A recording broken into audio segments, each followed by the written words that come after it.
നമസ്തേ. കഥകളതിസാഗരത്തിലേക്ക് സ്വാഗതം. ഇന്നും ഞാനൊരു കൃഷ്ണകഥ പറയുകയാണ് കേട്ടോ. ശ്രീകൃഷ്ണനും നാരദനും തമ്മിൽ ഒരുപാട് അവർ തമ്മിലുള്ള സംഗമങ്ങളൊക്കെ കഥകളായി മാറും. അതാണ് കാര്യം. എവിടെ വച്ച് എന്ത് കാര്യത്തിന് കണ്ടാലും അതിൻ്റെ പുറകിലൊരു കഥയുണ്ടാകും. ഒരു ദിവസം ത്രിലോക സഞ്ചാരിയായ നാരദ മഹർഷി ഇങ്ങനെ നാരായണ നാരായണ നാരായണ എന്നും പറഞ്ഞുകൊണ്ട് ദ്വാരകയിൽ ചെന്നു. ദ്വാരകയിലാണല്ലോ കൃഷ്ണൻ്റെ താമസം. അവിടെ ചെന്നപ്പോൾ ദൂരേന്ന് കണ്ടു കൃഷ്ണൻ. ഇത് മഹർഷിയാണല്ലോ വരണത്, നാരദ മഹർഷി. വരൂ മഹർഷി, അങ്ങ് വരൂ എന്ന് പറഞ്ഞു വളരെ സൗഹൃദത്തോടെ അദ്ദേഹത്തെ വരുത്തി അകത്ത് വിളിച്ചിരുത്തി ആദരിച്ചുകൊണ്ട് കുശലപ്രശ്നങ്ങളൊക്കെ നടത്തിക്കൊണ്ടിരിക്കുമ്പോൾ ഭഗവാൻ കൃഷ്ണൻ ചോദിച്ചു, എനിക്കൊരു സംശയമുണ്ടല്ലോ മഹർഷി, അങ്ങ് പറഞ്ഞു തരാമോ അതിൻ്റെ ശരിയായ എന്താണ് അതിൻ്റെ സമാധാനം ഉത്തരമെന്ന്? അങ്ങയ്ക്ക് സംശയമോ? 14 ലോകങ്ങൾ നിറഞ്ഞു നിൽക്കുന്ന ഭഗവാൻ കൃഷ്ണന് അങ്ങയ്ക്ക് സംശയമോ? എന്തത്? എന്നാലും ഒന്ന് കേൾക്കട്ടെ. എന്താണ് ഈ ലോകത്തെ ഈ ത്രിഭുവനങ്ങളിൽ ഏറ്റവും മഹാത്മാവ് ആരാണ്? അതിപ്പം അങ്ങ് തന്നെ, എന്തത്ര സംശയം? അങ്ങ് തന്നെയാണ്, അതിൽ സംശയമൊന്നുമില്ല. ഞാനല്ല അക്കാര്യം ഉറപ്പാണ്. എന്നാണ് ചോദിക്കാം. ഇനിയിപ്പോൾ അത് വേണ്ട. പഞ്ചഭൂതങ്ങളെന്ന് പറയണമല്ലോ ലോകം മുഴുവൻ. അതോ ആ പഞ്ചഭൂതങ്ങളിൽ ഏറ്റവും മഹത്തായിട്ടുള്ളത് ഏതാ? അപ്പം മഹർഷി പറഞ്ഞു, ഭൂമി ദേവി തന്നെ. ഭൂമി, മണ്ണ്, പഞ്ചഭൂതങ്ങളൊന്നും ഭൂമിയാണ് ഏറ്റവും മഹത്വരമായിട്ടുള്ളത്. എന്ത് മഹത്തരം? ഭൂമിയുടെ 3 ഭാഗം വെള്ളമല്ലേ, കടലല്ലേ ഒന്ന് കിടക്കണം, വെള്ളമല്ലേ. ആ ഭൂമിക്ക് എന്താ മഹത്തരം? ഭൂമിയല്ല എന്ന് പറഞ്ഞു. അപ്പോൾ നാരദ മഹർഷി ആ വെള്ളം മുഴുവനും കുടിച്ചു വറ്റിച്ച ആളല്ലേ അഗസ്ത്യ മഹർഷി. അഗസ്ത്യ മഹർഷിയാവും. അഗസ്ത്യ മഹർഷി നല്ല. ആകാശത്തെ എത്രയോ നക്ഷത്രങ്ങളുണ്ട്, അതുപോലെ ഒരു നക്ഷത്രം എന്ന് കൂട്ടിയാൽ മതി അഗസ്ത്യ, അത്രേ ഉള്ളൂ. അതെയോ? അഗസ്ത്യ മഹർഷി അല്ല. മഹത്വം ആർക്കെന്നാ എൻ്റെ ചോദ്യം. അപ്പം പിന്നെ എന്നാ ആകാശാവും. ആകാശത്തല്ലേ അഗസ്ത്യ മഹർഷി? ആകാശം തന്നെ ഏറ്റവും മഹത്തരമായിട്ടുള്ളത്.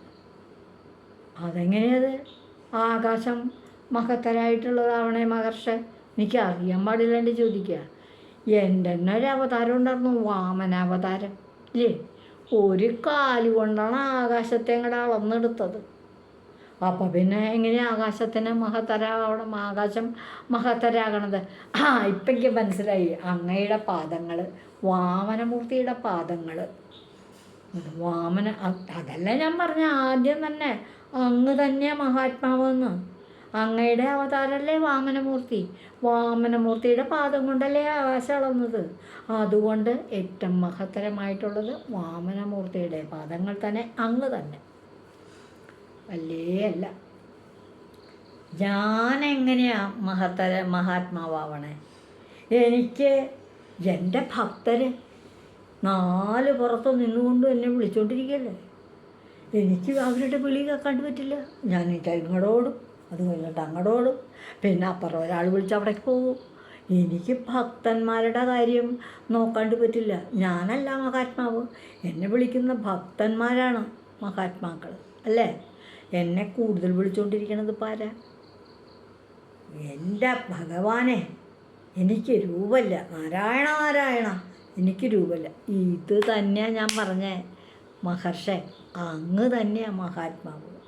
എൻ്റെ ഭക്തരിൽ സദാ നാരായണനാമം ജപിച്ചുകൊണ്ട് നടക്കുന്ന അങ്ങ് തന്നെയാണ് കേട്ടോ മഹാത്മാവ്, വേറെ ഒരാളില്ല. ഇതാണ് ഞാൻ ചോദിച്ചതും അങ്ങ് പറഞ്ഞതും. അവിടുന്ന് വേഗം കൃഷ്ണൻ നാരദ മഹർഷിയുടെ അടുത്തേക്ക് അങ്ങോട്ട് ചെന്നു. നാരദരെ സംശയിക്കേ വേണ്ട, എൻ്റെ ഏറ്റവും വലിയ ഭക്തനായ അങ്ങ് തന്നെയാണ് ഏറ്റവും വലിയ മഹാത്മാവ്. നാരദർക്ക് വലിയ സന്തോഷമായിട്ട്, തന്നെയാണല്ലോ മഹാത്മാവെന്ന് കണ്ട് അദ്ദേഹം കൃഷ്ണനെ വന്ദിച്ചുകൊണ്ട് തൻ്റെ ത്രിലോക സഞ്ചാരം തുടരുകയും ചെയ്തു. നാരായണ എന്നും പറഞ്ഞുകൊണ്ട് അങ്ങ് പോവുകയും ചെയ്തു. ഇതാണ് ഇന്നത്തെ കഥ.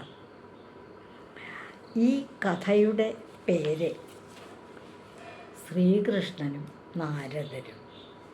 നാരദൻ എങ്ങനെ മഹാത്മാവായി, അതാണ് കഥയുടെ പേര്. നാരദൻ എങ്ങനെ, നാരദ മഹർഷി എങ്ങനെ മഹാത്മാവായി, അതാണ് കാര്യം. ഇതുവഴി വന്നാലും ഇത്തിരി നേരമിരുന്നാലും കഥകൾ കേട്ടാലും കളിയായി പറയും കഥയാണേ, കാര്യം പറയും കഥയാണേ. കുട്ടികൾക്ക് കഥകൾ പറഞ്ഞു കൊടുക്കണം. നന്ദി.